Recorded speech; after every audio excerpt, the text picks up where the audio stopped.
Assalamualaikum warahmatullahi wabarakatuh. Baik, saya akan menjelaskan materi tentang hukum-hukum pertumbuhan dan perkembangan. Hukum-hukum pertumbuhan dan perkembangan adalah salah satu kecenderungan umum dalam pertumbuhan dan perkembangan manusia yang mempengaruhi karakteristik setiap individu. Adapun hukum-hukum perkembangan adalah sebagai berikut, yaitu yang pertama, hukum-hukum Kapala Kundal, yaitu menyatakan bahwa pertumbuhan fisik dimulai dari kepala ke arah kaki. Bagian pada kepala tubuh terlebih dahulu daripada bagian-bagian lain. Misalnya, kepala bayi yang baru lahir tumbuh lebih matang daripada bagian tubuh lainnya. Yang kedua, hukum-hukum proksimodistal, yaitu menyatakan bahwa pertumbuhan fisik berpusat pada sumbu dan mengarah ke tepi. Alat-alat tubuh yang berada di pusat seperti jantung, hati, dan alat-alat pencernaan lebih dulu berfungsi daripada yang ada di tepi. Yang ketiga, perkembangan terjadi dari umum ke khusus, menyatakan bahwa proses perkembangan yang dimulai dari hal-hal umum kemudian sedikit demi sedikit meningkat ke hal-hal yang lebih khusus, seperti yang dikemukakan oleh Warner bahwa anak-anak lebih dahulu mampu menggerakkan lengan tangan, lengan bawah, tepuk tangan lebih dahulu daripada menggerakkan jari-jari tangan. Yang keempat, perkembangan berlangsung dalam tahap-tahap perkembangan, menyatakan bahwa dalam proses perkembangan terjadi tahap-tahap yang terbagi ke dalam masa-masa perkembangan. Di setiap masa perkembangan terdapat ciri-ciri perkembangan yang berbeda. Contoh penahanan pada manusia antara lain meliputi masa lahir, masa jabang bayi 0 sampai 2 minggu, masa bayi 2 sampai 1 bulan, masa prasekolah 1 sampai 5 tahun, dan seterusnya. Yang kelima, hukum tempo dan ritme perkembangan, menyatakan bahwa terhadap perkembangan berlangsung secara beruntun, terus-menerus, dan dalam tempo perkembangan yang relatif tetap serta berlaku umum. Perbedaan cepat lambatnya sesuatu penahanan perkembangan menampilkan beberapa individual. Tidak banyak yang bisa dilakukan guru atau orang tua untuk mempercepat atau memperlambat tempo dan irama perkembangan tersebut. Sekian dan terima kasih. Wabillahi taufiq wal hidayah. Wassalamualaikum warahmatullahi wabarakatuh.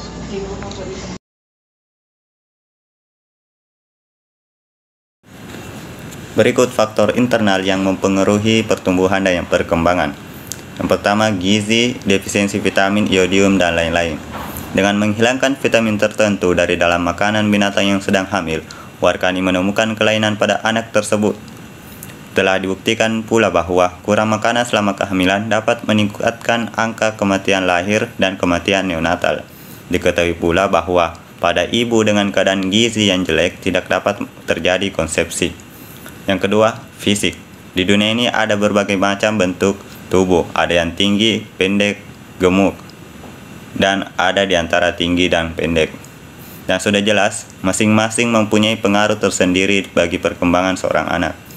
Yang ketiga adalah psikis.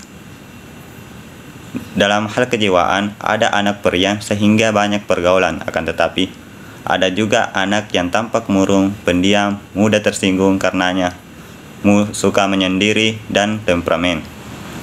Yang keempat, kapasitas mental, emosi, dan intelijensi. Kemampuan berpikir banyak mempengaruhi hal seperti kemampuan belajar, memecahkan masalah, dan kemampuan berbahasa secara baik.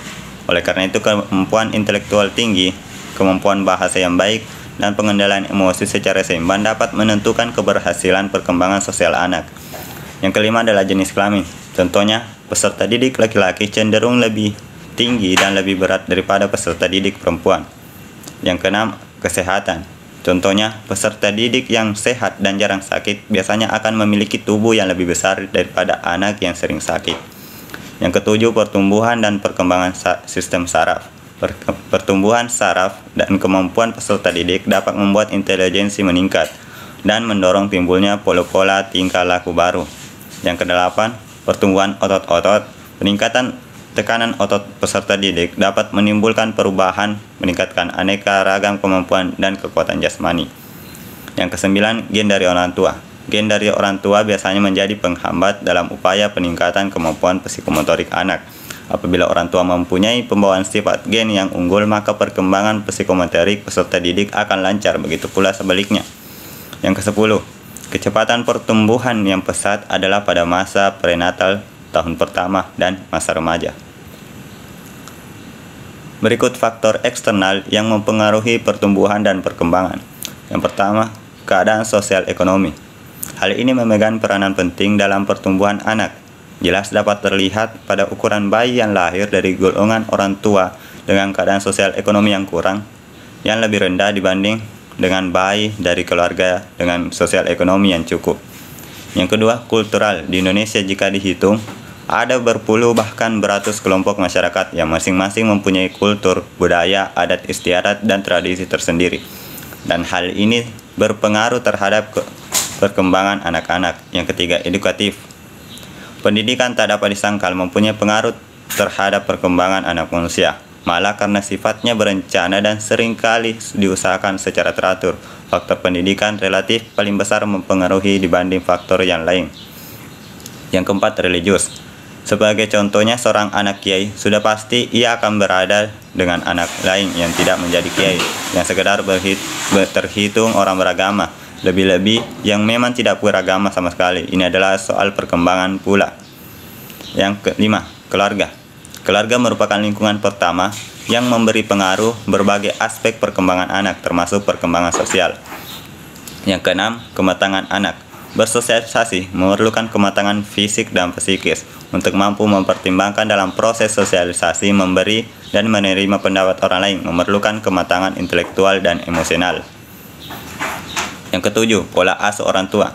Apabila orang tua memaksakan peningkatan potensi perkembangan psikomotorik anak, kebanyakan malah akan menyebabkan gangguan mental terhadap anak tersebut, dan biasanya akan cenderung merasa canggung, serba salah, dan tidak percaya diri.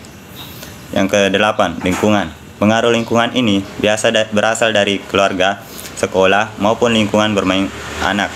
Lingkungan sebagai wadah pembentukan karakter anak sehingga dapat sangat berpengaruh terhadap tumbuh kembang anak. Yang ketiga yaitu implikasi perkembangan peserta didik dalam kegiatan pembelajaran.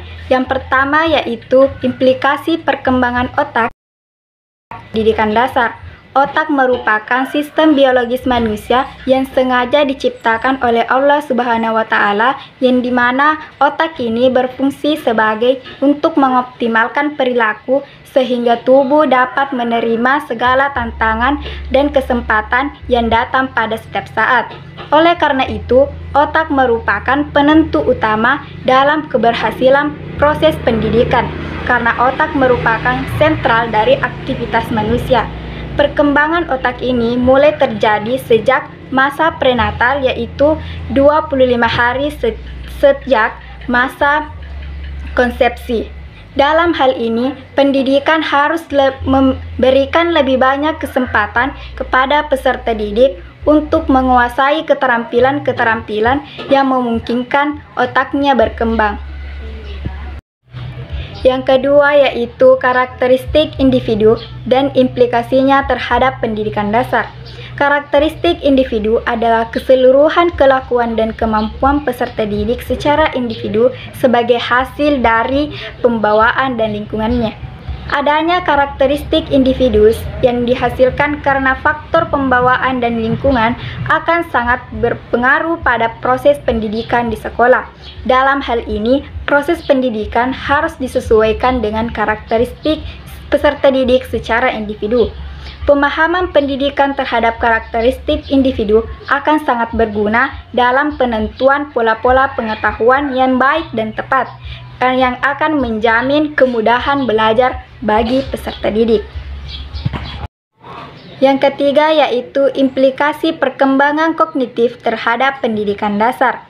Perkembangan kognitif adalah perkembangan tentang pengetahuan, di mana perkembangan kognitif ini meliputi kemampuan metakognitif, strategi kognitif, gaya kognitif, dan pemikiran kritis.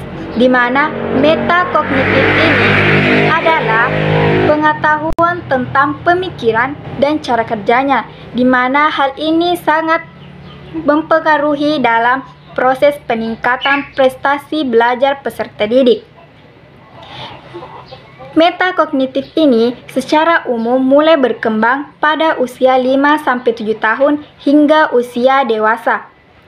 Dan strategi kognitif adalah salah satu kecakupan aspek dari kognitif yang harus dimiliki oleh peserta didik dalam belajar dan menyelesaikan suatu problem atau memecahkan suatu masalah.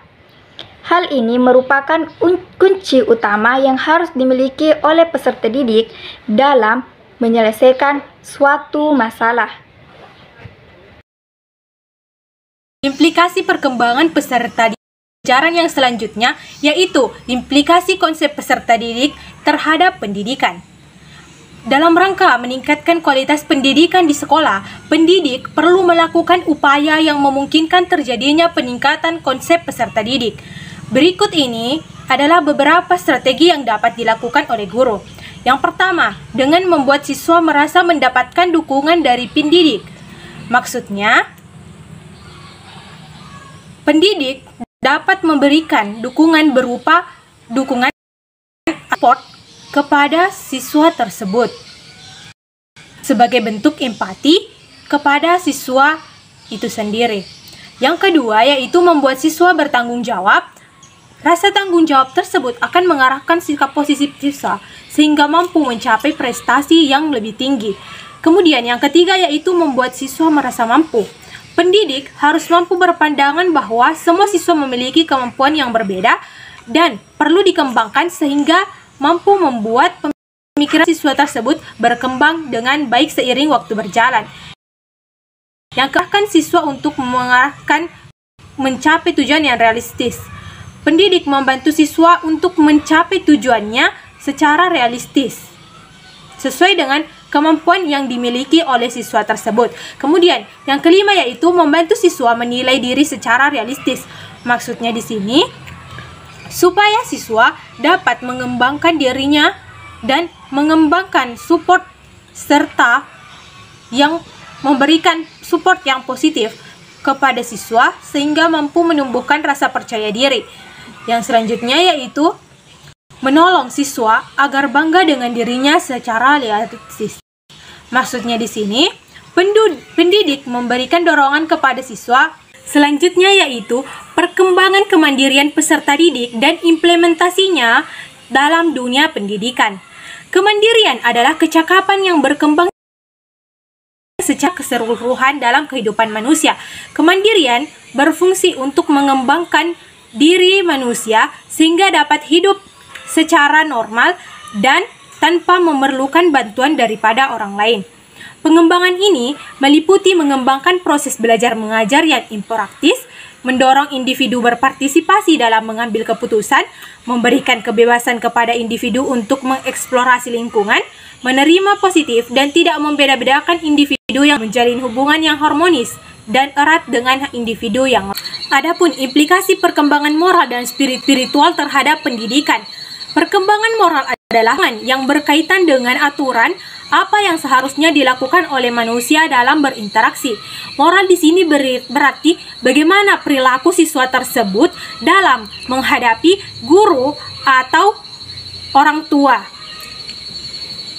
Adapun sikap atau perkembangan spiritual adalah suatu kepercayaan bahwa ada kekuatan yang lebih agung dari dirinya sendiri.